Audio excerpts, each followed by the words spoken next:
हैं, जैसे power of 3 का कॉन्सेप्ट है, ये कॉन्सेप्ट अपनी लाइफ में जैसे कोई प्रॉब्लम आती है, आपको 24 घंटे बिजली चाहिए। सो अगर आपके पास एक सोर्स ऑफ इलेक्ट्रिसिटी है तो आपके पास 91% टाइम इलेक्ट्रिसिटी रहेगी, बाकी टाइम में कुछ ना कुछ इशू होगा, घर में इशू होगा, बाहर इशू होगा, कहीं इशू होगा, ग्रिड फेलियर कुछ ना कुछ होगा, तो आपके पास 9% टाइम, ये स्टैटिस्टिक्स है। लेकिन अगर आपके पास 2 बिजली के कनेक्शन है, तो मान लीजिए आपके पास सोलर भी है या 2 जगह से ग्रिड से आ रही है पावर, तो आपके पास 99% ऑफ टाइम इलेक्ट्रिसिटी रहेगी, सिर्फ 1% टाइम जाएगी। लेकिन आपने अगर किसी तरह से 3 सोर्सेज ऑफ इलेक्ट्रिसिटी कर लिए तो 100%। सो चाहे वो पॉवर्टी है, अच्छा कोई बोलेगा सबसे ज्यादा डर किससे लगता है, तो बोलता है गरीबी से सबसे ज्यादा डर लगता है एग्जाम्पल के लिए। आप उसको दूर करना चाहते हो, 3 सोर्सेज ऑफ इनकम बना लो।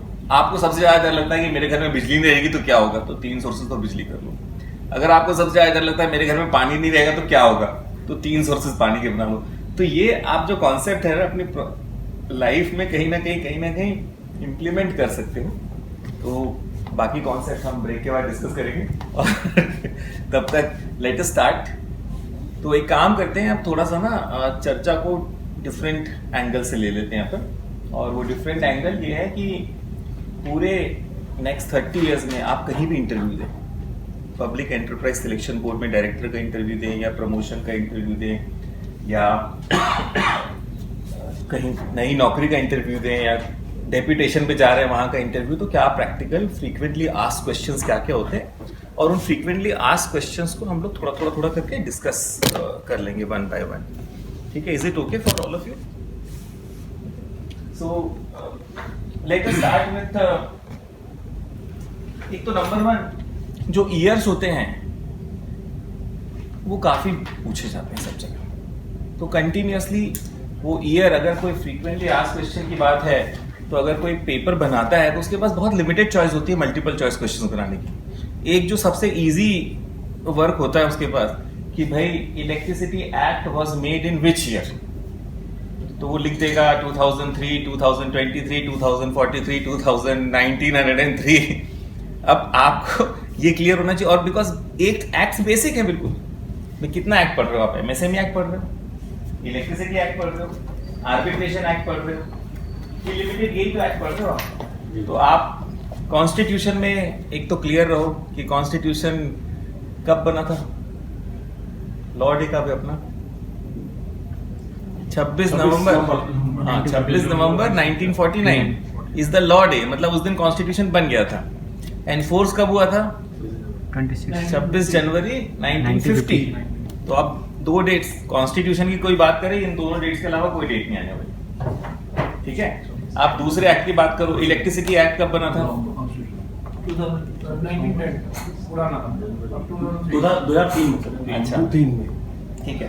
सो constitution act, sorry electricity act 1910 में, उसके पहले भी 1895 में भी इलेक्ट्रिसिटी एक्ट बना था, लेकिन उसको आप छोड़ दीजिए, let us discuss only of the last century, क्योंकि वो अभी तक इम्प्लीमेंटेड था, इसलिए वो इंस्टीट्यूशनल मेमोरी में है।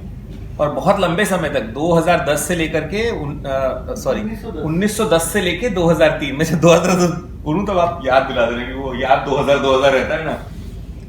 तो काफी ऑलमोस्ट 100 साल तक ये एप्लीकेबल रहा है इंडिया में, इसलिए बड़ा इंपॉर्टेंट हो जाता है। अदरवाइज उसके पहले के एक्ट की मेमोरी 1895 में भी एक एक्ट बना था, पर वो ज्यादा रेलेवेंट नहीं है। एक्चुअली रिपील होने के बाद सर उसका कोई रेलेवेंस रह नहीं जाता। अगर जो आप लास्ट इसका वो देखेंगे ना कि सेविंग और रिपील्स में जो लिखा होता है, उसका मतलब सिर्फ ये है कि पुराने एक्ट को ओवरराइड कर दिया, तो अब उसका एग्जिस्टेंस खत्म हो गया, अब नया एग्जिस्टेंस में आ गया। अब जैसे तो इसीलिए मेरे ख्याल से 2003 ही ज्यादा रेलेवेंट है 1910 के मुकाबले। 2003 ही रेलेवेंट है सर, सही बोल रहे हो आप। क्योंकि कंफ्यूजन को अवॉइड कर देना चाहिए किसी के लेवल पे। नहीं, वो कुछ और इशू है, कंफ्यूजन से मतलब नहीं है। कंफ्यूज आप जो बोल रहे हो सही बोल रहे हो, पर जो एग्जाम में सेट कर रहा है वो उसका माइंड क्या चल रहा है क्या पता। अगर हम क्लियर हैं ईयर के लिए, अब उसने बोल दिया कि before electricity act 2003 which was the act applicable in India, अब क्या होगा? अब आपको क्लियर होना चाहिए कि वो इलेक्ट्रिसिटी एक्ट 1910 है कि 1948 है, इसलिए। तो फर्स्ट एक्ट तो क्लियर है, लिख लिया था आपने, इलेक्ट्रिसिटी एक्ट 1910। उसके बाद आया इलेक्ट्रिसिटी सप्लाई एक्ट 1948। ठीक है, electricity supply act 1948 electricity act 1910 ने तो लाइसेंसिंग की बात करी, लेकिन इलेक्ट्रिसिटी सप्लाई एक्ट 1948 ने इंस्टीट्यूशनलाइजेशन करा, इंस्टीट्यूशंस बनाए इंडिया में। उसके बाद जो थर्ड इंपॉर्टेंट एक्ट आया वो है 1998 में, जिसने इंडिपेंडेंट रेगुलेटरी कमीशन बनाए। जितनी भी रेगुलेटरी कमीशन आप देख रहे हैं, स्टेट एक्सेप्शन है, लेकिन 1998 के act electricity regulatory commission act 1998, ये हमारे पुराने एक्ट थे। उन एक्ट्स को सबको मर्ज करके one law, one nation one law बनाने के लिए 2003 में हमने इलेक्ट्रिसिटी एक्ट 2003 बनाया। सो एक जो फ्रीक्वेंटली आस्क्ड क्वेश्चन है वो ये है इलेक्ट्रिसिटी। अब थर्ड जनरेशन हमने थोड़ा समझ लिया था, ट्रांसमिशन भी समझ लिया था, डिस्ट्रीब्यूशन भी थोड़ा समझ लिया था। अभी डिस्ट्रीब्यूशन में भी फ्रीक्वेंटली आस्क्ड क्वेश्चन में और डिस्कस करेंगे हम लोग। Trading was carved out as a separate activity in electricity act 2003। Trading करने के लिए आपको बिल्कुल सिंपल स्ट्रक्चर चाहिए। 10 बाय 10 का एक कमरा चाहिए लीज पे, एक इलेक्ट्रिकल इंजीनियर और एक फाइनेंस वाला बंदा चाहिए, और आप ट्रेडिंग लाइसेंस के लिए अप्लाई कर सकते हैं। कंप्यूटर चाहिए तो इतना सिंपल है। ट्रेडिंग का बेसिकली मतलब ये होता है कि आप आइडेंटिफाई करते हो एंटिटीज पूरे इंडिया में जिनके पास सरप्लस पावर है। So for example, if there is a merchant power plant है, उसके पास सरप्लस इलेक्ट्रिसिटी है, तो वो बोलता है कि भाई मैं तो एक ही प्लांट लगाया हूं, लेकिन आप ट्रेडर हो, आप ज्यादा नेटवर्क हो, आप मेरी इलेक्ट्रिसिटी को कहीं भेज दो जहां पे लोड है। तो आप क्या करते हो, आप जैसे आप इलेक्ट्रिसिटी ट्रेडर का आपको लाइसेंस मिला, तो आप पूरे इंडिया में नेटवर्किंग करते हो। इसीलिए बोलते हैं जब आप पावर सेक्टर में हो, काम कर रहे हो, नौकरी कर रहे हो, तो सबसे मिलो पूरे पावर सेक्टर में, क्योंकि कब कौन बंदा आपके लिए यूजफुल हो विथ रिस्पेक्ट टू नॉलेज आपको पता नहीं है। सो आपने पूरे इंडिया में 1200 जितने भी कैप्टिव पावर प्लांट है उनमें फोन लगा लिया, भाई सरप्लस कैपेसिटी है कि नहीं है। तो एक बंदे ने बोला मैं बेगासिस चलाता हूँ, 6 महीने मेरा पावर प्लांट आइडल रहता है, अगर वो इलेक्ट्रिसिटी आप बेच सकते हो तो बहुत अच्छा। किसी ने बोला कि मैंने अपना कैप्टिव, मेरी रिक्वायरमेंट 10 मेगावाट की है, मैंने 100 मेगावाट का लगा लिया फ्यूचर रिक्वायरमेंट देखते हुए, तो अब वो 90 मेगावाट मेरे लिए एक्सेस है पावर। अब ऐसे आपने लिस्ट बना ली पूरी। अब आपको पता चल गया कि ये सारे सप्लायर्स मेरे पास रेडी अवेलेबल है, जो पावर जनरेट कर देंगे जब मैं बोलूंगा उनसे। दूसरे एंगल से आपने क्या किया, लिस्ट बनाना शुरू करी लोड सेंटर्स की। सो एक कंपनी ने बोला कि मुझे हमारे यहाँ पावर 8, महाराष्ट्र की कंपनी ने बोला मेरे पास 9 रुपए की पावर मिल रही है। अब इससे सस्ती पावर आप कहीं से भी ओपन एक्सेस दिला सकते हो मुझे बताओ। तो आपने पूछा क्या रिक्वायरमेंट, तो आपने राइट कर लिया कि 10 मेगावाट, 20 मेगावाट, 30 मेगावाट।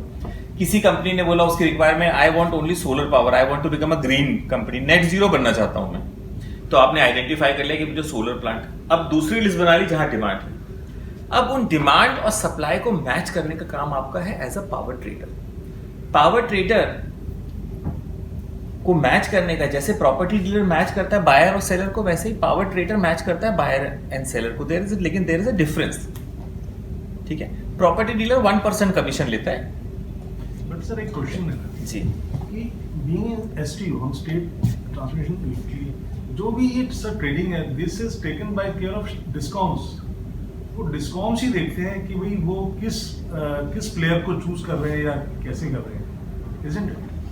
हमारा तो एसएलडीसी जो स्टेट लोड नहीं, आपका रोल नहीं है, आपका तो लिमिटेड। आपका तो जैसे एसएलडीसी का रोल है और एसटीयू का रोल है और सेमी रेगुलेटर का रोल है, ठीक है। और इसके लिए भी प्राइवेट प्लेयर जैसे कोई भी, हाँ, वो पहले था, शुरू में था, बट जब से ये चेंज आया उसके बाद से तो discoms is taking care of that. जब तो 2006 में आया था ना आशा जी, और पावर ट्रांसको का रोल नहीं है, लेकिन वो कॉन्सेप्ट पूछ रहे हैं पावर ट्रेडर का एक्चुअली। तो मैं कॉन्सेप्ट बता रहा हूँ पावर ट्रेडर का क्या है। आपका रोल तो इतना ही है कि अगर ट्रेडिंग ऑफ इलेक्ट्रिसिटी हो रही है तो जो भी ट्रांसमिशन चार्जेस है उतना बिल कर दो, उसको खत्म कहानी। इससे ज्यादा तो आपका रोल नहीं है। पर वो कॉन्सेप्ट ही वाज अंडरस्टैंडिंग कि जनरेशन, ट्रांसमिशन, डिस्ट्रीब्यूशन के बाद जो थर्ड फोर्थ एंटिटी है trading, so supply and trading को समझना चाह रहे थे। तो this is a good opportunity. जैसे आप लोग रिटायर होते हो, आपकी नेटवर्क अच्छी बन जाती है, this is a good opportunity for you also to do electricity trading, ठीक है। लेकिन आपने सर रूरल कॉन्सेप्ट जो बताया ना, बहुत अच्छा बताया था। रूरल जिसमें कि आपको लाइसेंस की जरूरत भी नहीं है डिस्ट्रीब्यूशन के लिए। यदि स्टेट गवर्नमेंट ने नोटिफाई किया हुआ है तो बहुत स्ट्राइकिंग पॉइंट है एक्चुअली कि आप ऐसी जगह ढूंढो कहीं। 18 स्टेट्स ने नोटिफाई कर रखा है। अच्छा, 18 स्टेट्स ने ऑलरेडी नोटिफाई कर रखा है। आप 18 स्टेट्स में देख लो, बड़े बड़े स्टेट्स हैं वो, जैसे मध्य प्रदेश ने, मैंने आप एग्जांपल दिया कि मध्य प्रदेश ने सिर्फ ये बोला अपने नोटिफिकेशन में 2006 में कि entire Madhya Pradesh is rural area except for municipal corporation and special area development authority के जो एरियाज आते हैं। साडा एरियाज वो होते हैं जहाँ पे जैसे टूरिस्ट हॉटस्पॉट है या रिलीजियस हॉटस्पॉट है, वो साडा एरिया होता है, बस उसको छोड़ करके पूरा मध्य प्रदेश आपका वो है रूरल एरिया। तो अगर आपको आप आइडेंटिफाई कर सकते हो कोई एरिया जहाँ पे villages are rich and they will pay your electricity bills, you can set up a distribution entity there. Just take care of safety regulations of CEA. So ये these rural distribution is also delicensed activity. The generation is delicensed activity. Rural distribution is also delicensed activity. अब so trading में ये है कि अब trading का issue है कि trading में पैसे कहाँ से मिलेंगे, ठीक है। इसमें एक चीज और भी समझने वाली है, अगर पावर मार्केट को आप देखोगे तो power market is divided into two parts. One is wholesale market, one is retail market. अब 2003 में जब भी डिवीजन करा गया था पावर मार्केट का होलसेल और रिटेल मार्केट में, तो इशू ये था कि डिस्टिंक्शन कहाँ रहेगा कि रिटेल मार्केट कौन सा है, होलसेल मार्केट कौन सा है। तो वो डिस्टिंक्शन लाया था 1 मेगावाट। अगर 1 मेगावाट से ज्यादा की ट्रेडिंग कर रहे हैं बल्क में तो आप you are working in wholesale market. अगर 1 मेगावाट से कम की आप कर रहे हैं तो you are working in retail market. ये मोटा मोटा डिस्टिंक्शन था।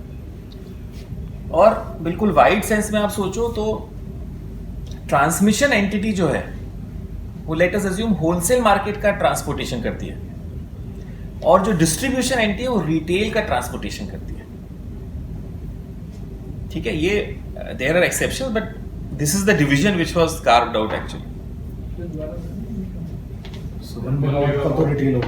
Electricity market, there are two kinds of electricity markets in India. One is retail electricity market, second is wholesale electricity market. Issue ये है कि होलसेल और रिटेल में क्या डिफरेंस है, वो डिफरेंस है 1 मेगावाट का। 1 मेगावाट प्लस का अगर आप कर रहे हैं तो होलसेल, और उससे छोटा कर रहे हैं आप तो रिटेल मार्केट। रिटेल मार्केट में कौन काम करता है, डिस्कॉम्स काम करती है रिटेल मार्केट में। तो आप रिटेल में जो नेट मीटरिंग, क्रॉस मीटरिंग और भी बहुत सारी, जब ओपन एक्सेस आएगा रिटेल में तब भी डिस्कॉम भी उनमें इन्वॉल्व रहेंगी, ठीक है। तो ये दो मार्केट हो गए। Let us come to frequently asked questions again.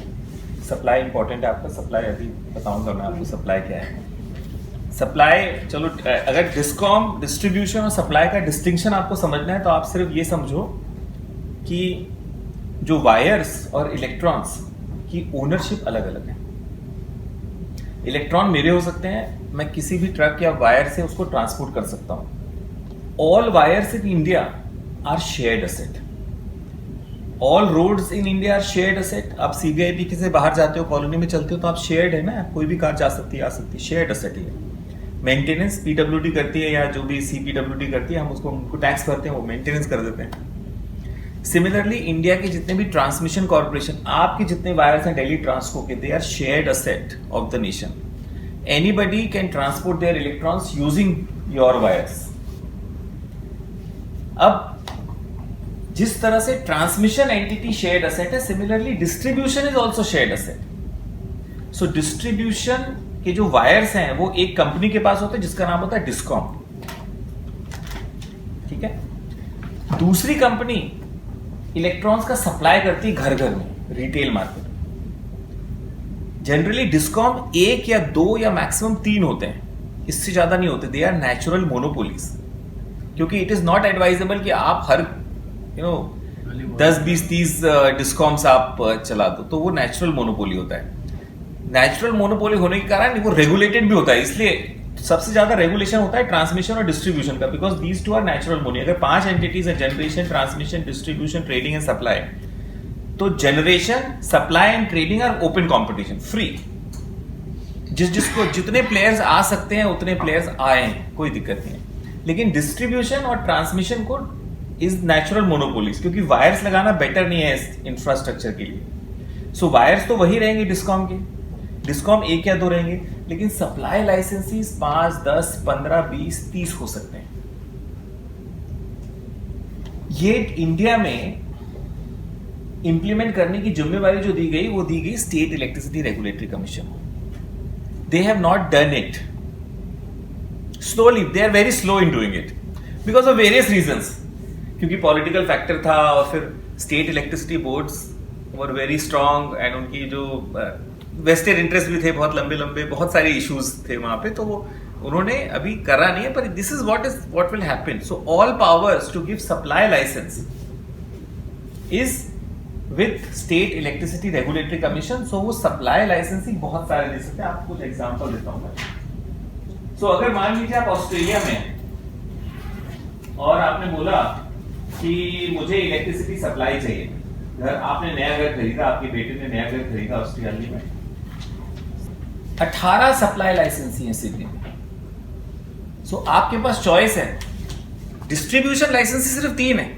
तो सिडनी मेन एरिया की डिस्ट्रीब्यूशन लाइसेंस एक है, एक सबर्बन का डिस्ट्रीब्यूशन लाइसेंस है, एक पूरे स्टेट का, साउथ वेस्ट स्टेट है उसका, मतलब 3 डिस्ट्रीब्यूशन लाइसेंस हो गए. आपके वायर्स नहीं चेंज होंगे इलेक्ट्रिसिटी के, लेकिन सप्लायर आपके पास 18 है. तो आप इलेक्ट्रिसिटी सप्लाई जो है वो ले सकते हैं ओरिजिन एनर्जी से, एनर्जी ऑस्ट्रेलिया से, एजीएल से, फिर रेड एनर्जी से. इस तरह से 18 सप्लायर्स हैं आपके पास. ठीक है. Distribution licence Endeavour energy, Ausgrid and essential energy 3 है. सिमिलरली लेट अस अज्यूम आप जर्मनी में हैं, तो जर्मनी में आपके पास चॉइस है 5 इलेक्ट्रिसिटी सप्लायर से आप किसी से भी इलेक्ट्रिसिटी ले सकते हैं. सो ईऑन एजी, आरडब्ल्यूई, ईएनबीडब्ल्यू, वेक्टनफॉल, लियाक. तो अगर लंदन और सिडनी और जर्मनी मैनेज कर रहे हैं, India can also manage. Sir ये हमारे यहाँ तो ऑप्शन है. टाटा ने कहा था कि जो एबीटी का जो आपने सब लिखा हुआ है नोट्स में, बीएसएस से बिजली ले लो, जो टाटा के एरिया में टाटा ऐसे लोग टाटा में लगेगा एक्चुअली. सर हमारे यहाँ भी हो रहा है, जैसे बीएसएस में एरिया हमारा, तो पीछे काहे तो कॉन्सेप्ट हम चाहे तो टाटा की बिजली ले सकते हैं और टाटा वाले हमारे ले सकते हैं. सर आया था कॉन्सेप्ट, ये माने नहीं लोग. सपोज ये कह रहा है कि मैं 2 किलोवाट मतलब 2 मेगावाट बिजली भेजी है किसी प्लांट से, और एक सेक्टर को भेजिए, इस तार के जरिए भेजिए. ठीक है, तार तो हमने यूज कर लिया, लेकिन उसने तार में से 2 की जगह 2.5 मेगावाट नहीं निकाल ली. ये तार में तो बिजली ऐसा तो नहीं 2 मेगावाट ही है, और भी तो बिजली है उसमें एक्स की भी है, वाई की भी है, जेड की भी है. लेकिन ये जो स्पेसिफिक बिजली है ये 2 मेगावाट इसी की है. उसके लिए आपको जो 21 कॉस्ट है ना, वो वाली वीडियो आपको देखनी पड़ेगी मेरी. तो आप YouTube चैनल पे जाइए, और जो ओपन एक्सेस से अगर कोई इलेक्ट्रिसिटी लेता है तो कौन कौन सी 21 टैक्सेस लगते हैं उसको, वो आपको पता चल जाएगा. मतलब आपको पता चल जाएगा energy charges, transmission losses, wheeling charges, wheeling losses, electricity duty, water taxes, carbon cess, additional surcharge, और फिर क्रॉस सब्सिडी सरचार्ज. जब आप वो चेकलिस्ट कंप्लीट करेंगे आपको क्लियर हो जाएगा कि कैसे कैलकुलेट होगा. स्मार्ट मीटर्स है, जब पूरा वर्ल्ड कर रहा है तो इंडिया क्यों नहीं कर सकता. सर ये तो मानते नहीं है बीएसएस वाले.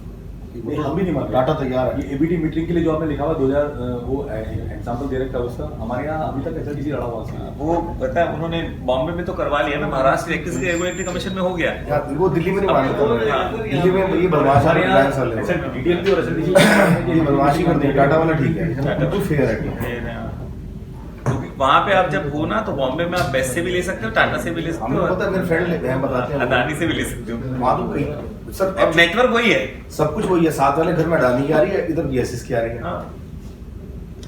तो बॉम्बे कर सकता है तो दिल्ली क्यों नहीं कर सकता. सर अगर मैं 4 तरफ से लाइट 4 मीटर लगाने पड़ेंगे, मतलब मुझे ये कहना चाह रहा हूँ. नहीं 4 मीटर नहीं लगाने, उसी में आएगी. आप अगर बिजली लेट अस अज्यूम, जैसे आप एयरटेल और वोडाफोन है, आप वोडाफोन चेंज करते हो, आप मोबाइल सिम चेंज कर लेते हो, तो सिर्फ आपका या तो सिम चेंज होगा या मीटर चेंज होगा, बस दैट्स इट. कोई बात तार नहीं चेंज होने वाली, कोई भी मीटर. अगर मान लो 3 बंदों से बिजली ले रहा हूँ तो सब, हाँ तो 3 अगर मंथली बिलिंग होगी, हाँ वो मैं कैसे मीटर लगाने पड़ेंगे. तो 3 मीटर लगाना पड़ेगा. जिस कंपनी का आप ले रहे हो उसी लाइट लगाओगे, जिस कंपनी का आप ले रहे हो उसी का मीटर लगाओगे ना. आप 3 कनेक्शन भी ले सकते हो, कोई प्रॉब्लम नहीं. मतलब आप जितने आधे एक कमरे की आप दूसरे से कर लो. लेकिन हम सब्सिडी देंगे 1 ही मीटर पे आपको, आप चाहे 3 लगवा लो. हाँ 200 यूनिट जो मिलेंगे एक ही जगह मिलेंगे आपको. कभी तुम इस चक्कर में 600 जगह सब्सिडी लो. 200 यूनिट पर. सर इवन जल बोर्ड भी कर रहा है, अब तो पानी में भी कर रहा है, जो दिल्ली में मीटर कहीं से भी लगवा लो, पानी में भी आप बिलिंग करवा सकते हो अपने हिसाब से. सो ये क्वेश्चन तो साइड क्वेश्चन आ गया था. हम मेन उस पे आ जाते हैं. अब सबसे पहले मैंने बोला ईयर्स, इलेक्ट्रिसिटी एक्ट के ईयर्स की बात हो रही थी, तो हमने तो पुराने ईयर्स तो देख लिए. लेकिन नए ईयर देखे नहीं। नए ईयर्स में इलेक्ट्रिसिटी अमेंडमेंट, कोई बोलता है इलेक्ट्रिसिटी अमेंडमेंट कितनी बार अमेंड हुआ है, तो सिर्फ 2 बार अमेंड हुआ है डायरेक्टली। मैं ये बोलूँगा 2003 and 2007, only 2 amendments. Electricity act 2003 में बना, इलेक्ट्रिसिटी अमेंडमेंट एक्ट 1 फर्स्ट वाला 2003 में ही हुआ और 2007 में दूसरा हुआ। लेकिन indirectly electricity act has been amended 3 times.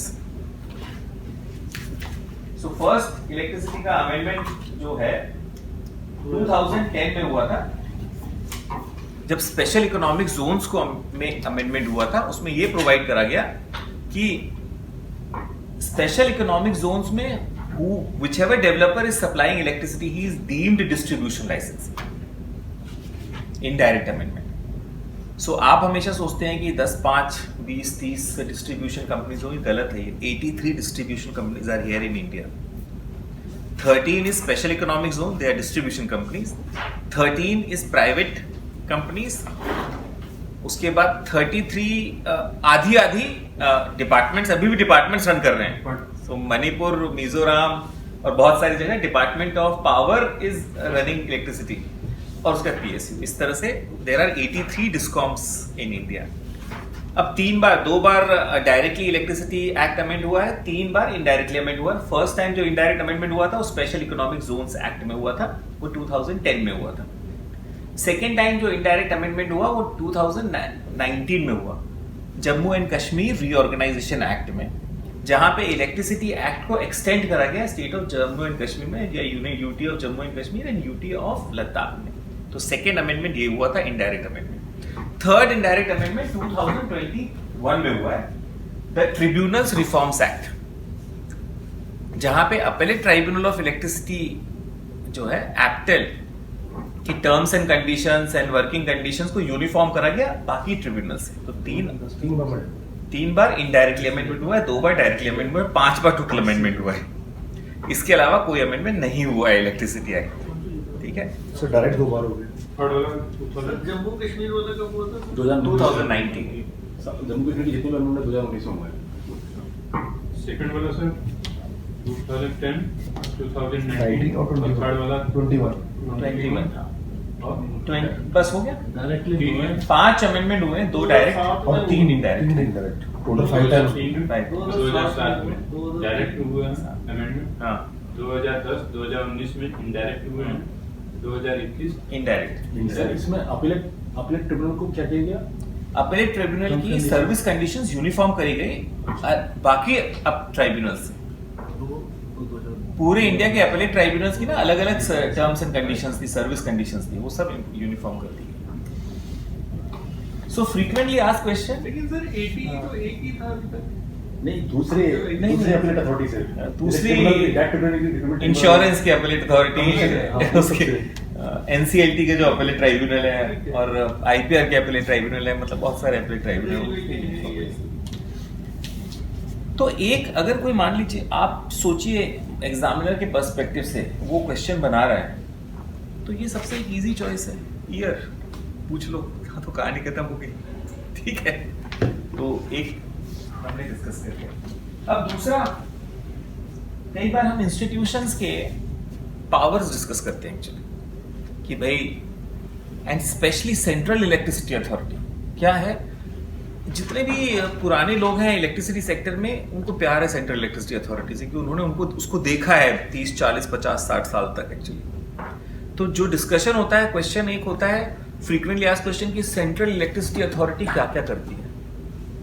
ठीक है, अब सेंट्रल इलेक्ट्रिसिटी अथॉरिटी क्या क्या करती है वो आपको इस कॉन्सेप्ट से क्लियर होगा कि लॉ बनाने की पावर तो रेगुलेटरी कमीशन के पास है, इंडिपेंडेंट रेगुलेटरी कमीशन के पास है, और पॉलिसी बनाने की पावर गवर्नमेंट के पास है। तो सेंट्रल इलेक्ट्रिसिटी अथॉरिटी की क्या जरूरत है?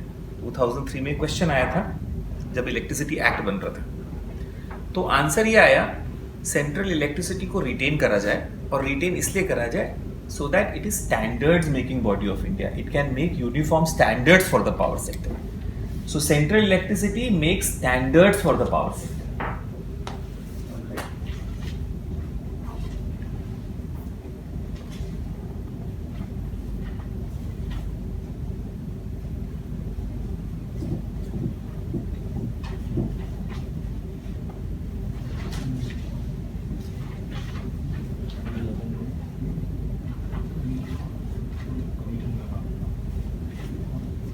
अब इशू ये है, लॉ हमने समझ लिया, पॉलिसी हम डिस्कस कर लेंगे जब टाइम आएगा।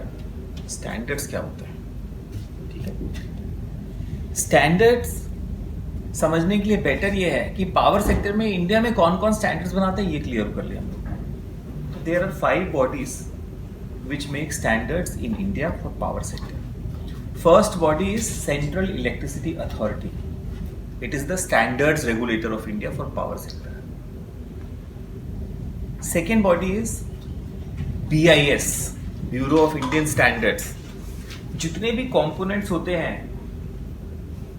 पावर सेक्टर के, उनके लिए स्टैंडर्ड बनाता है। सो जब आपका सॉकेट है या आपका माइक है या ये सारे, अब जैसे फॉर एग्जांपल दिल्ली से आप अपना मोबाइल लेकर के या कहीं कोई भी इक्विपमेंट लेकर के जा रहे हैं महाराष्ट्र में, और पता चला वहां का सॉकेट वो लग नहीं रहा है, तो वो वेस्टेज ऑफ एफर्ट्स नहीं होगा कि आप दूसरा सॉकेट पूरे इंडिया में घूम रहे हैं आप, और पता चला केरला में दूसरा, फिर तमिलनाडु में दूसरा। तो वो जो स्टैंडर्ड्स बनाने का वो BIS का है, सारे इक्विपमेंट का, सारे तारों का।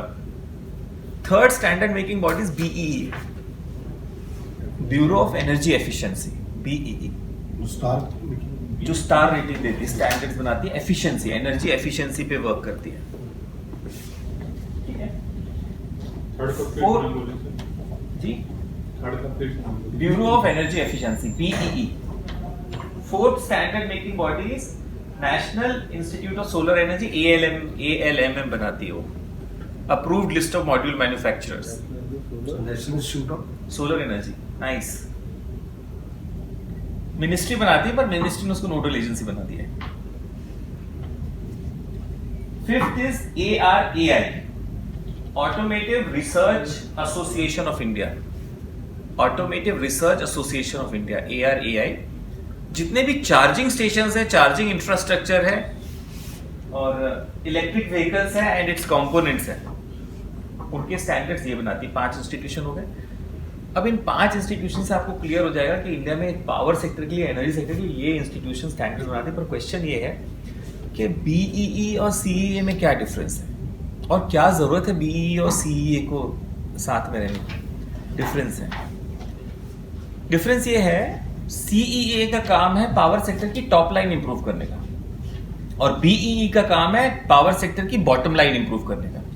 सो आप ये समझ लीजिए कि आप अगर किसी कंपनी को चला रहे हैं तो उस कंपनी को आप प्रॉफिटेबल तभी बना सकते हैं जब आप top line and bottom line improve करें कंपनी की। टॉप लाइन इंप्रूव करने का मतलब ये, इवन अपने घर की, अगर आपको प्रॉफिटेबल अपने घर को बनाना है तो या तो आप टॉप लाइन इंप्रूव करके बना सकते हैं, बॉटम लाइन इंप्रूव करके बना सकते हैं। अब टॉप लाइन और बॉटम लाइन में क्या डिफरेंस होता है? टॉप लाइन मतलब आप प्रोडक्शन ज्यादा करें, आप प्रोडक्शन ज्यादा करेंगे, ज्यादा सेल होगी, और ज्यादा सेल होगी तो ज्यादा रेवेन्यूज आएंगे, तो टॉप लाइन इंप्रूव होगी। बॉटम लाइन का मतलब ये है कि आप वही प्रोडक्ट अगर कम कॉस्ट में बना देते हैं, तो आप कम कॉस्ट में बनाएंगे तो वो कॉस्ट सेविंग हो गई आपकी, आपका बिक तो सेम प्राइस में रहा है, इलेक्ट्रिसिटी सेम प्राइस में लिख दिया, आप कम सस्ते में आपने बिजली प्रोड्यूस कर दी, तो आपने बॉटम लाइन इंप्रूव कर दी। तो जो बॉटम लाइन इंप्रूव करने का काम है वो BEE का काम है, टॉप लाइन इंप्रूव करने के लिए ज्यादा पावर बढ़े CEA काम है। ये डिफरेंस है दोनों में। अब दूसरा एस्पेक्ट, अगर कोई इंटरव्यू ले रहा है या मल्टीपल चॉइस क्वेश्चंस बना रहा है, तो उसके लिए एक पॉपुलर क्वेश्चन होता है कि यार एक CEA में क्या क्या फंक्शंस हैं, उसके क्वेश्चन बनाए। तो हम ये समझ लेते हैं CEA की क्या क्या फंक्शंस हैं।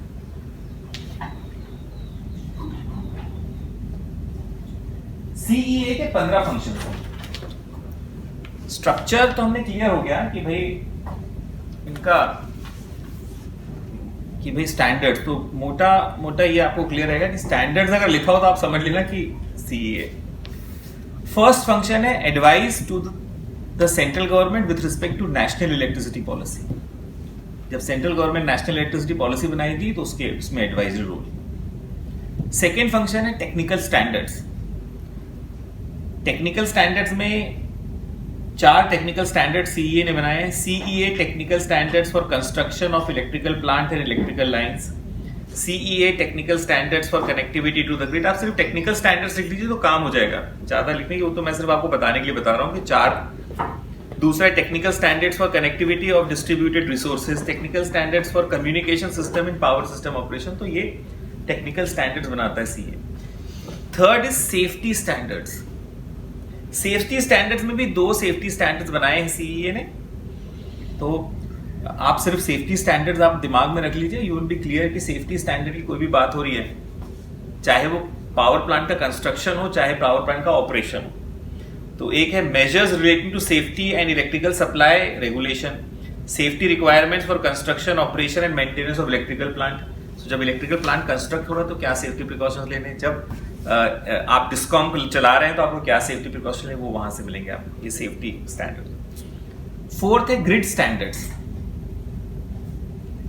सो ग्रिड कोड या supply code can be made by independent regulatory commission, but एक सरप्राइज है, it should be based on the standard. Standard पूरे देश का एक ही होगा, ठीक है। जो स्टेट अगर grid code, state grid code बना रहा है या स्टेट सप्लाई कोड बना रहा है तो वो स्टैंडर्ड के बेसिस बनाएगा। अगर सेंट्रल इलेक्ट्रिसिटी रेगुलेटरी कमीशन ने अभी 5-6 दिन पहले, फ्यू डेज बैक, उन्होंने अपना Indian electricity grid code release कराया नया, वो स्टैंडर्ड में बेस्ड होगा। स्टैंडर्ड एक ही है, uniformity. Next is metering standards. So metering standards के लिए सीईए ने CEA installation and operation of meters regulation 2006 बनाए। ये अमेंड होते रहते हैं, 2019 में काफी अमेंडमेंट हुए, लेकिन दिस इज द बेसिक। फिर उसके बाद जो फंक्शंस हैं जैसे timely completion, skill development, advice. So advice किसी को भी चाहिए, it is the duty of CEA to give advice. तो अगर पावर सेक्टर को एडवाइस चाहिए, generation, transmission, distribution, trading and supply, उनका राइट है एडवाइस लेने का। अगर regulatory commission, independent regulatory commission को चाहिए, चाहे वो सीईआरसी हो, एससीआरसी हो या जेईआरसी, उनका राइट है एडवाइस लेने का। अगर सेमी रेगुलेटर्स को एडवाइस चाहिए तो उनका राइट है एडवाइस लेने का। तो CEA is the adviser. Next is investigation. जो सीबीआई काम करती है पुलिस डिपार्टमेंट के लिए कि पूरे इंडिया में कोई प्रॉब्लम हुई तो सीबीआई इन्वेस्टिगेट करती है। Similarly CEA is the CBI of power sector. कोई भी इंस्टीट्यूशन अगर इन्वेस्टिगेशन कराना चाहे, अगर ब्लैकआउट हो गया या कोई एक्सीडेंट हो गया, all authorities have power to ask CEA to investigate. तो सीईए ने इन्वेस्टिगेट किया, पावर पे इशू हो गया था वहां पे अदानी डिस्ट्रीब्यूशन कंपनी में, तब उसके बाद गाइडलाइन साइबर सिक्योरिटी के निकले, because it was anticipated because of some cyber security issue, that problem in Bombay के लास्ट ईयर की बात है। सो वो इन्वेस्टिगेशन सीईए करेगी। ब्लैकआउट होगा तो आप समझ लीजिए CEA will investigate, because it is a technical word. इसके बाद there are other functions. Other functions में आपका जो इलेक्ट्रिसिटी एक्ट में और सेंट्रल गवर्नमेंट और भी फंक्शंस दे सकती है, जैसे जो ट्रांसमिशन कंपनीज को अप्रूवल देना पड़ता है एमिनेंट डोमेन का, वो पावर सीईए को डेलीगेट करती है। तो आप एप्लीकेशन जब लगाते हो आरओडब्ल्यू के लिए तो आप मिनिस्ट्री ऑफ पावर को नहीं लगाते हो, इंटर स्टेट की बात कर रहा हूँ। इंटर स्टेट में आरओडब्ल्यू में अगर एमिनेंट डोमेन की पावर सेक्शन 164 में चाहिए तो सीईए के पास है। अगर 68 में आपको पावर्स चाहिए तो वो भी सीईए अप्रूवल चाहिए, वो भी सीईए के पास है इंटर स्टेट के लिए। उसके बाद concurrence of hydro generating station चाहिए तो सीईए के पास है।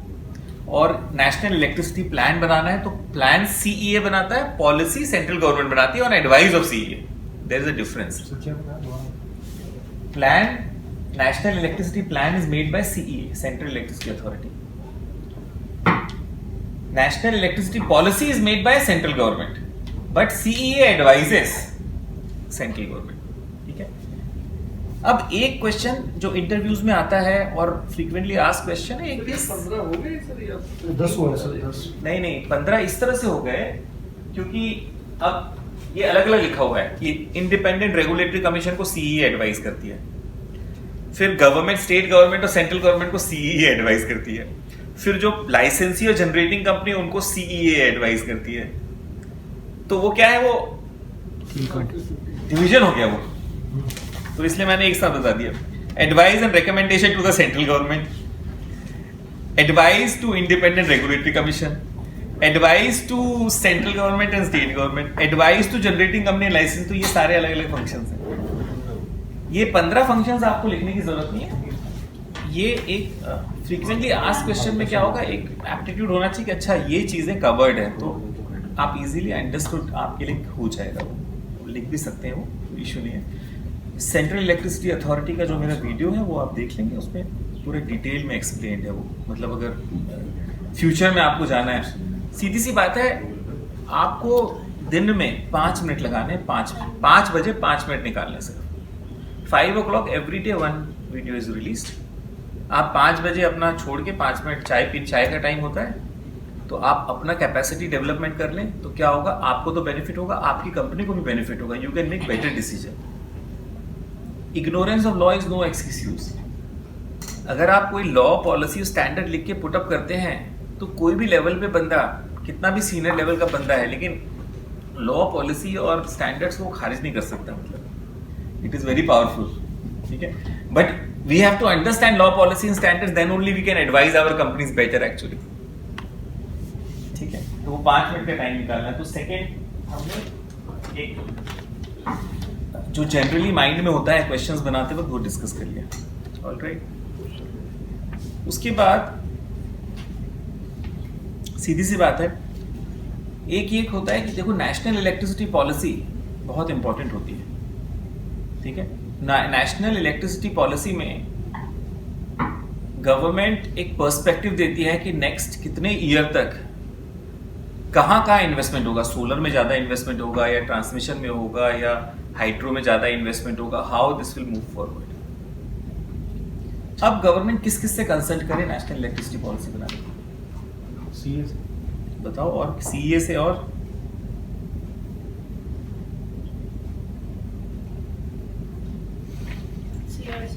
सीईआरसी से, वेरी नाइस, ठीक है। So widest consultation is done by national electricity policy बनाने का। तो एक क्वेरी जनरली आती है कि नेशनल इलेक्ट्रिसिटी पॉलिसी बनाने में किसको गवर्नमेंट ऑफ इंडिया कंसल्ट करती है? आप समझ लीजिए सबको करती है। सीईआरसी को करती है, सीईए को करती है, स्टेट्स को करती है, सबको कर सकती है। एससीआरसी को नहीं करती, एससीआरसी स्टेट जुरिस्डिक्शन में आता है, ठीक है। बट आपका जो है अंडरस्टैंडिंग ये होनी चाहिए कि इट इज वाइडेस्ट कंसल्टेशन, मतलब you should be err on the side of widest consultation. Conceptual है ये एक्चुअली, ठीक है। लेकिन सर स्टेट अफसर किसके पास जाएगा? टीआरसी को भी करती है क्या? स्टेट से अगर पूछें, स्टेट में ऐसा है, स्टेट का जो स्टेट के डिपार्टमेंट ऑफ पावर के पास जाएगा, प्रिंसिपल सेक्रेटरी अच्छा, जो डिपार्टमेंट वहाँ को पर जाएगा, power पावर डिपार्टमेंट है ना। Actually, और होता क्या है सर, वो डेलीगेशन जब पावर करते हैं ना, तो पावर के पास जाता है, लेकिन वो वहां से भी कह देते हैं कि भाई आपके इनपुट्स क्या है। हाँ, फिर वो आपसे इनपुट लेके फिर कंपाइल करके आप देंगे ना। स्टेट का हाँ। मतलब खाली स्टेट नहीं है कि पावर डिपार्टमेंट नहीं है, वो सभी एंटिटी को भेजते हैं, उसमें ट्रांसमिशन को भेजेंगे, डिस्ट्रीब्यूशन को भी भेजेंगे और जनरेशन को भी भेजेंगे, और अपने जो अंडर में जितनी भी एंटिटी आती है पावर से रिलेटेड उन सबको भेजेंगे कि आपके इनपुट्स क्या है इसके बारे में। राइट। गवर्नमेंट इसके बारे में पॉलिसी बना रही है, तो आपके इनपुट्स क्या है, क्योंकि पावर डिपार्टमेंट बेसिकली कुछ नहीं है, वो 5 एंटिटी हैं जो उनको बताते हैं कि भाई हमें जरूरत है, क्योंकि सेक्रेटरी तो आईएएस है, आईएएस तो सब नॉन टेक्निकल होते हैं तो बेसिकली। उनको अंडरस्टैंडिंग चाहिए कि भाई ये हमारे यहाँ जरूरी है। जैसे दिल्ली में कोई भी सब पावर प्लांट बंद हो गए, हाँ, तो अब दिल्ली में पावर कहाँ से आएगी, बाहर से जाएगी, राइट राइट। हाँ, तो उसके लिए क्या करना है, तो ये तो बताया कौन इसको, डिस्ट्रीब्यूशन कंपनी या जनरेशन कंपनी या ट्रांसमिशन कंपनी बताएंगे कि वहाँ से आएगा। हमारे पास वहाँ इंफ्रास्ट्रक्चर है, तो वहाँ से हम ले सकते हैं। आई थिंक ऐसा होता होगा। Correct correct. Experts of the industry also. हाँ, तो उसमें डीआरसी के पास भी जाएगा, एप्टेल के पास भी जाएगा, सीआरसी सभी लोगों के पास जाएगा। एप्टेल के पास नहीं एप्पल के पास नहीं एप्टेल जाएगा। के पास। पर सब अपना एडवाइस पर्सनल कैपेसिटी में दे सकते हैं, पर एप्टेल इज तो एजुकेटिंग अथॉरिटी है, इनपुट हाई कोर्ट को तो इंटरप्रेट कर रही है चीजों। हाँ, जी। नहीं, सीआरसी उसको रेगुलेशन प्लस करना पड़ता है, रेगुलेटिंग। रेगुलेशन में आपके पास पावर्स डेलीगेट हुई है मिनिस्ट्री ऑफ पावर की।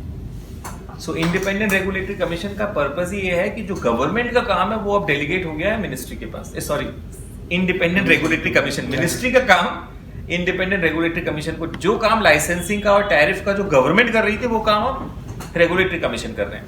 उनको एडिशनल क्वाजी जुडिशियल फंक्शन भी दे दिया गया है, सो दैट जब वो रेगुलेशंस बनाए उसमें कोई कमी पेशी हो तो वो उसको रिजॉल्व कर सके। ऑलराइट। अब एक चीज है कि अब एक चीज ये होता है कि इंटर स्टेट और इंट्रा स्टेट में जो कंफ्यूजन है वो भी एक बहुत बढ़िया क्वेश्चन बनता है। तो क्या बोला सर? इंटर और इंट्रा, इंट्रा स्टेट और इंटर स्टेट, ये ध्यान रखने वाली बात है। इस तरह से ध्यान रखने वाली बात है कि एक जनरल अंडरस्टैंडिंग आपको होनी चाहिए कि अगर विद इन द स्टेट कोई काम हो रहा है तो मैक्सिमम चांसेस हैं कि वो स्टेट इलेक्ट्रिसिटी रेगुलेटरी कमीशन उसको रेगुलेट करेगा। राइट, DERC का एग्जांपल आप नहीं लें तो बेटर है, क्योंकि DERC is one of the exceptions of exceptions of exception. ठीक है, क्योंकि it is situated in the union territory. Union territory में भी कॉन्स्टिट्यूशनल एडिशनल पावर्स थी, लेजिस्लेचर बनाया गया है। फिर लेजिस्लेचर बनाने के बाद दिल्ली का electricity reforms act president of India ने भी साइन करा है। प्रेसिडेंट ऑफ इंडिया के साइन करने के बाद फिर गवर्नमेंट के पास और पावर थी तो उन्होंने इलेक्ट्रिसिटी एक्ट में भी मेंशन कर रखा है कि ओवरराइड करेगा। अब ये थोड़ा सा ना मैटर इस एलजी साहब के बाद तो ज्यादा इसलिए SCRC ले सकते हैं ना। हम SCRC बोल रहे हैं, क्योंकि पंजाब बोल रहे हैं। पंजाब से Punjab electricity regulatory commission DERC हो गया, UP SCRC पंजाब को वो देखता है। ऐसी कोई बात नहीं। ऐसे पंजाब पे जैसे State आ गया ना, स्टेट आ गया। आप इसको देखो, मैं आपको दिल्ली का सिचुएशन बताता हूँ। ठीक है, कॉन्स्टिट्यूशन में अमेंडमेंट करके सेमी स्टेट बनाया गया दिल्ली को, semi state, not full state. और सेमी स्टेट बनाने के बाद कॉन्स्टिट्यूशन में ये बोला गया कि जो गवर्नमेंट ऑफ इंडिया है, स्पेशली अगर गवर्नमेंट ऑफ इंडिया जब मैं बोलता हूँ समझ लीजिए ministry of home affairs, ministry of home affairs कोई भी पावर डेलीगेट कर सकती है इस लेजिस्लेचर को, जो सेमी स्टेट का लेजिस्लेचर है। ठीक है, एक तो कॉन्स्टिट्यूशन क्लियर हो गया हमें। अब अगर गवर्नमेंट ऑफ इंडिया कोई भी पावर डेलीगेट कर सकती है, जब डेलीगेशन की पावर होती है तो विड्रॉल की पावर भी होती है साथ में। It is not like delegate कर दिया तो खत्म हो गई कहानी। If they can delegate, they can withdraw also, they can re-delegate also. That is one power. Second issue ये आता है, electricity is in the concurrent list of the constitution. अब concurrent list को आप साइड रखिए। डेलीगेशन ऑफ पावर में अगर government ने बोल दिया, गवर्नमेंट ने क्या डेलीगेट करा कि लॉ एंड ऑर्डर और लैंड को स्टेट छोड़ करके बाकी सब आपको डेलीगेटेड है। गवर्नमेंट ऑफ इंडिया ने बोला कि लॉ एंड ऑर्डर और लैंड, ये दो चीजें छोड़ दीजिए आप, मतलब पुलिस हमारे पास रहेगी और दिल्ली डेवलपमेंट अथॉरिटी और दिल्ली का जो लैंड रेवेन्यू मैनेजमेंट है वो हमारे पास रहेगा, मतलब सेंट्रल गवर्नमेंट के पास रहेगा। बाकी सब अब हम लेजिस्लेचर और दिल्ली गवर्नमेंट को, जो एनसीटी की गवर्नमेंट को एक्ट बना के उसमें हम डेलीगेट कर रहे हैं। ठीक है, हमारे पास पावर विड्रॉल की है, नोटिफाई कर देंगे और विड्रॉ हो जाएगी। अब दिल्ली गवर्नमेंट ने, जिनको डेलीगेशन से पावर मिली थी, उन्होंने एक एक्ट बनाया, electricity reforms act 2000, Delhi electricity reforms act 13। उस एक्ट को बनाने के बाद उन्होंने प्रेसिडेंट ऑफ इंडिया को भेज दिया। प्रेसिडेंट ऑफ इंडिया ने उसको साइन कर दिया। वो दिल्ली में irrespective of what is the central act apply हो गया। ठीक है, अब जब प्रेसिडेंट ऑफ इंडिया ने उसको साइन कर दिया है इलेक्ट्रिसिटी एक्ट को, तब जो गजट नोटिफिकेशन से पावर विड्रॉ करने की पावर है सेंट्रल गवर्नमेंट की, वो खत्म हो जाती है इलेक्ट्रिसिटी में। आप रिवर्स सोचिए उसको। बाकी सारे सेक्टर में पावर एज इट इज बनी रहती है कि आप डेलीगेट कर सकते हो और ले सकते हो, डेलीगेट कर सकते हो, ले सकते हो। इलेक्ट्रिसिटी एक्ट में, बिकॉज इलेक्ट्रिसिटी सप्लाई, इलेक्ट्रिसिटी डेरा, Delhi electricity reforms act was signed by the president of India. If sign करने के बाद उसमें कोई प्रोसीजर लिखा है अपॉइंटमेंट का और रिमूवल का, then that procedure has to be accepted by the central government also. वो एक नोटिफिकेशन, तो आप हायरार्की देखोगे, सबसे ऊपर लॉ में constitution, act, rules, regulations, notification. Notification सबसे नीचे आता है। ये एक्ट है, जो एक्ट प्रेसिडेंट ने साइन किया है। ठीक है, उसके बाद 2003 का भी एक्ट प्रेसिडेंट ने साइन किया। उस 2003 के एक्ट में लिखा है सेक्शन 185 में कि all the states act including Delhi electricity reforms act will be applicable provided it is not inconsistent with the electricity act 2003। अब अभी तक का जो इंटरप्रिटेशन ये है कि दिल्ली में जो सेमी स्टेट को जो पावर्स मिली हैं, जो डेलीगेटेड करी है, all other powers can be withdrawn except for electricity act में जो पावर्स मिली है। सो इसीलिए जो दिल्ली है, it is exception of exception of exception. इसको डिस्कशन में अगर कॉन्सेप्ट समझना है तो पहले बाकी स्टेट से कॉन्सेप्ट समझें, फिर अपन आए। इसीलिए मैं आपसे मांग रहा था कि वो क्या है ऑर्डर। वो वही से कहा था। हाँ, तो वो इसलिए कहा था मैंने क्योंकि मैं देखना चाहता था कि, क्योंकि ये डिस्कस होगा अभी सब हाई कोर्ट में और सुप्रीम कोर्ट में और देखा जाएगा कि क्या क्या है। जो मेंबर के अगेंस्ट हाँ, पर मतलब मैंने बहुत मोटा मोटा बनाया, पर आपको क्लियर हुआ कि नहीं हुआ? क्योंकि वो थोड़ा समझने में घूम के है वो थोड़ा सा। लेकिन सर इसका मतलब तो ये होगा कि यदि प्रेसिडेंट ने साइन कर दिया तो स्टेट एक्ट का कोई ओवरराइड ही नहीं होगा, कैसे नहीं? कभी भी ओवरराइड नहीं होगा, ओवरराइड नहीं करेगा वो इफेक्ट जो सेंट्रल गवर्नमेंट के जैसे सपोज 2003 में आया। अमेंड करना है अगर ना तो प्रेसिडेंट के पास भेजना पड़ेगा फिर से। तो ये तो सेंट्रल एक्ट, ये तो इलेक्ट्रिसिटी एक्ट तो गया ही था प्रेसिडेंट के पास 2003। नहीं, इलेक्ट्रिसिटी एक्ट देखिए ऐसा नहीं है। जो नया पार्लियामेंट के पास पावर है कि कॉन्स्टिट्यूशन में लिखा है कि जब स्टेट एक्ट प्रेसिडेंट साइन करता है, nothing is stopping the parliament to make another act and repeal the act. तो पार्लियामेंट ने इलेक्ट्रिसिटी एक्ट बनाया 2003 में, पर इलेक्ट्रिसिटी एक्ट में रिपील थोड़ी करा, उसको एनफोर्स कर दिया उन्होंने और 2 बार प्रेसिडेंट के साइन हो गए। दोबारा मैं कह रहा हूँ कि वो कर सकते हैं इसको, फिर प्रेसिडेंट के पास जाएगा वो कर सकते हैं, लेकिन it can not be done at the level of notification and ministry of home affairs. It can only done by amendment by the parliament. That is the question. ये सेंट्रल गवर्नमेंट नहीं, parliament कर सकती है, central government नहीं कर सकती। तो बाकी पावर, जैसे मान लो अगर लैंड की पावर सेंट्रल गवर्नमेंट को देनी है, उसके पास राइट है कि आज से लैंड की पावर आपके पास है। अगर कोई पावर विड्रॉ करनी सर्विसेज की, so all the services will be governed bye. याद आ रहा है कुछ आपको? क्या आर्टिकल वो मेरे कॉन्स्टिट्यूशन? हाँ, कौन सा आर्टिकल है जिसमें ये प्रेसिडेंट के पास और स्टेट के पास जाती है? ये है ना सर। सो आर्टिकल 254 बोलता है कि if there is anything in the concurrent list of the constitution, first clause जो बोलता है, and there is inconsistency between central and state legislature and union parliament ने अगर कोई एक्ट बनाए हैं, अगर इनकंसिस्टेंसी है तो स्टेट लेजिस्लेचर का उतना पोर्शन, फर्स्ट क्लॉज ये हो गया, ठीक है। सेकेंड क्लॉज ये हो गया कि law made by the state legislature if assented by the president will prevail in the state and override the central act. ये सेकेंड क्लॉज है इसका। थर्ड क्लॉज ये हो गया, nothing prevents the parliament from adding, amending, varying और repealing the law.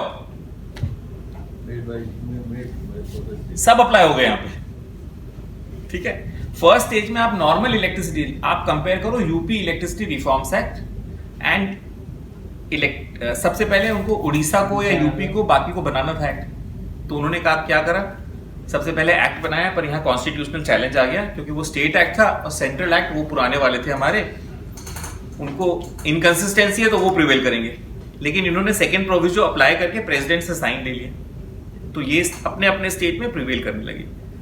बाद में electricity act बनाया गया, तो थर्ड क्लॉज अब एप्लीकेबल हो गया, जहां पे इलेक्ट्रिसिटी एक्ट ने nothing prevent the parliament from adding, amending, varying और रिपीलिंग द लॉ। तो इलेक्ट्रिसिटी एक्ट ने क्लॉज दिया सेक्शन 185(3), उसमें ये बोला कि सब जितने भी 9 एक्ट्स हैं वो प्रिवेल करेंगे, but they should not be inconsistent with the provisions of electricity act and they will apply in the respective state. तो सारे एक्सेप्शंस तो अप्लाई हुए बाकी स्टेट्स में, दिल्ली में और बड़ा एक्सेप्शन अप्लाई हो गया दूसरे कॉन्स्टिट्यूशनल प्रोविजंस का, ठीक है।